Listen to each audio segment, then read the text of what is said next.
സർക്കാരിനെ തകർക്കാൻ ശ്രമിക്കുന്നവർക്കെതിരെ വിപ്ലവം പ്രഖ്യാപിച്ച് പി.വി. അൻവർ എം.എൽ.എ. CPIM സംസ്ഥാന സെക്രട്ടറി M.V. ഗോവിന്ദനുമായുള്ള കൂടിക്കാഴ്ചയ്ക്ക് ശേഷമാണ് ശക്തമായ ആരോപണങ്ങളുമായി പി.വി. അൻവർ വീണ്ടും രംഗത്തെത്തിയത്. മുഖ്യമന്ത്രിക്ക് നൽകിയ പരാതിയുടെ പകർപ്പും M.V. ഗോവിന്ദന് അൻവർ കൈമാറിയിട്ടുണ്ട്.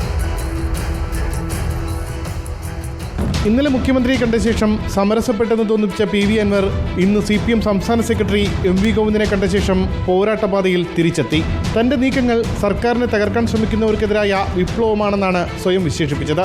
ഇത് ഈ അഴിമതിക്കെതിരെ, ഈ അക്രമത്തിനെതിരെ, ഇവിടെ ജനങ്ങൾ ആഗ്രഹിക്കുന്ന ഈ ഗവൺമെന്റിനെ തകർക്കാൻ ശ്രമിക്കുന്ന ഒരു ലോബിക്കെതിരെയുള്ള ഒരു വിപ്ലവമായി മാറും. അതിന് യാതൊരു തർക്കവുമില്ല. M.R. അജിത് കുമാറിനെതിരെയുള്ള അന്വേഷണ സംഘത്തിൽ ADGP റാങ്കിനേക്കാൾ താഴെയുള്ളവരെ ഉൾപ്പെടുത്തിയതിനെ വിശേഷിപ്പിച്ചത് ഇങ്ങനെ: ഹെഡ് മാസ്റ്ററെ കുറിച്ചൊരു പരാതി വന്നു, വളരെ സീരിയസ് ആയ പരാതി ഹെഡ് മാസ്റ്ററെ കുറിച്ച്. അതാരാ അന്വേഷിക്കുക? ആ സ്കൂളിലെ കൂടെ പ്രവർത്തിക്കുന്ന അധ്യാപകനും അവിടുത്തെ പ്യൂണും ബെല്ലടിക്കുന്നവനുമാണോ അന്വേഷിക്കുക? എന്നിട്ട് അദ്ദേഹത്തിന് തന്നെയാണോ റിപ്പോർട്ട് കൊടുക്കുക? അല്ലല്ലോ. അന്വേഷണ സംഘത്തെ മാറ്റണമെന്ന ആവശ്യം ഇപ്പോൾ ഇല്ല. എന്നാൽ അന്വേഷണം ശരിയായ ദിശയിലല്ല എങ്കിൽ ഇടപെടും. അന്വേഷണ ഉദ്യോഗസ്ഥരെ കൊണ്ട് മറുപടി പറയിക്കും. ഈ അന്വേഷണം നടക്കുമല്ലോ. അന്വേഷണം എങ്ങോട്ടാണ് പോകുന്നത് നമുക്കറിയാലോ. അപ്പം നമുക്ക് ആ ഘട്ടത്തിൽ നമ്മൾ ഇടപെടും. ഇവരിൽ പലരും ഈ പറയുന്നവന് വിധേയനായിട്ടാണ് അന്വേഷണം നടത്തുന്നതെങ്കിൽ അവർ ഉത്തരം പറയേണ്ടി വരും. പോലീസ് നടത്തിയ സ്വർണ്ണക്കടത്തിൽ അന്വേഷണം അട്ടിമറിക്കാൻ ശ്രമം നടക്കുന്നു.